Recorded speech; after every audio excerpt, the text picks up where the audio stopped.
oke kind of means like the portion of something or the share of something. Kind of like the portion of something or like the share of something. Like, and it's usually something that's like good or something that's like resources or riches, right? So you put all that together, you get chijioke.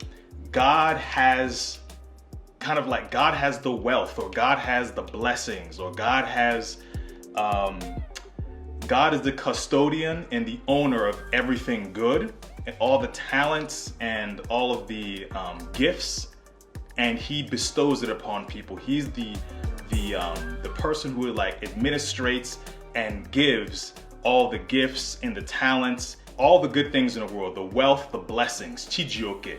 God is the one who has all that stuff and he bestows the blessings. So that's why I thought that was a perfect name for him, because whenever you